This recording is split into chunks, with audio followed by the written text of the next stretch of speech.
चलिए देखते हैं कि as a business analyst on high level आप कौन से डॉक्यूमेंट क्रिएट या फिर हैंडल करने वाले हैं।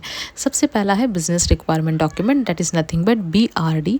इसमें आप बहुत ही हाई लेवल प्रोजेक्ट या फिर आपके स्टेक होल्डर के रिक्वायरमेंट डिस्क्राइब करते हैं। इस पे आप फोकस करते हैं कि एग्जैक्टली बिजनेस को आपसे क्या चाहिए।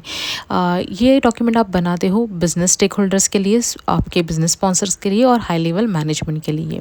ये डॉक्यूमेंट आपके प्रोजेक्ट के इनिशियल स्टेज में बनता है। सेकंड है FRD, that is nothing but functional requirement document. एक बार BRD हो जाता है अप्रूवल, उसके बाद FRD बनाया जाता है।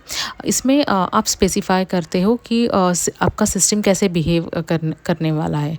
In short we can say that detailed functional requirements ये डॉक्यूमेंट में रहते हैं और ये डॉक्यूमेंट आप बनाते हो डेवलपर्स, क्वालिटी एनालिस्ट और प्रोडक्ट टीम के लिए। उसके बाद आता है non functional requirement document, that is nothing but NFR। Along with FRD आप ये डॉक्यूमेंट का डिस्कशन करते हो। बेसिकली ये डॉक्यूमेंट में आप system attributes like performance, security, ये सारी चीज़ें डिस्क्राइब करते हो और ये डॉक्यूमेंट आप बनाते हो सिस्टम आर्किटेक्ट, डेवलपर और ऑपरेशंस टीम के लिए। उसके बाद है यूज़ केस डॉक्यूमेंट। इस डॉक्यूमेंट में आप step by step interaction between your system और आपके यूज़र में जो भी इंटरेक्शन है वो आप पूरा डिस्क्राइब करते हो। ड्यूरिंग आप जब फंक्शनल रिक्वायरमेंट डॉक्यूमेंट बनाते हो तभी इस डॉक्यूमेंट का भी डिस्कशन होता है। ये डॉक्यूमेंट बनाया जाता है डेवलपर्स, क्वालिटी एनालिस्ट या UX टीम के लिए। उसके बाद है user stories. This is nothing but a user requirement from user perspective. ये मोस्टली अजाइल एनवायरनमेंट में यूज़ होता है और प्लानिंग ग्रूमिंग सेशन में ये डॉक्यूमेंट बनाया जाता है। ये डॉक्यूमेंट रहता है डेवलपर्स, स्क्रम मास्टर और प्रोडक्ट ओनर के लिए। उसके बाद है प्रोसेस फ्लो डायग्राम। ये जब भी आप एज इज सिस्टम और टू बी सिस्टम का एनालिसिस करते हो तभी ये डॉक्यूमेंट क्रिएट होता है। This document describe the visual representation of business flow और ये डॉक्यूमेंट बनाया जाता है स्टेक होल्डर्स, डेवलपर्स और टेस्टर्स के लिए। उसके बाद आता है गैप एनालिसिस डॉक्यूमेंट।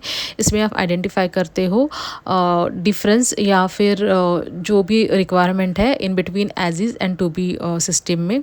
ये बहुत ही अर्ली स्टेज ऑफ प्रोजेक्ट में या फिर सिस्टम अपग्रेड के दौरान ये डॉक्यूमेंट बनाया जाता है। ये डॉक्यूमेंट बनाया जाता है बिजनेस स्टेक होल्डर्स और प्रोजेक्ट स्पॉन्सर्स के लिए। उसके बाद आता है RTM, that is requirement traceability matrix. After finalizing all your requirements RTM बनाया जाता है। इसमें ईच रिक्वायरमेंट आपकी जो है वो मैप होती है करस्पॉन्डिंग डिज़ाइन, डेवलपमेंट और टेस्टिंग कंपोनेंट्स के लिए और इसका ऑडियंस रहता है BA, QA और प्रोजेक्ट मैनेजर। उसके बाद है स्टेक होल्डर एनालिसिस डॉक्यूमेंट। ये प्रोजेक्ट के बिगिनिंग में बनाया जाता है और इसमें स्टेक होल्डर्स के बारे में पूरी जानकारी रहती है। ये प्रोजेक्ट मैनेजर और स्पॉन्सर्स के लिए बनाया जाता है। पोस्ट साइन ऑफ जब भी कोई भी चेंज रिक्वेस्ट आती है तो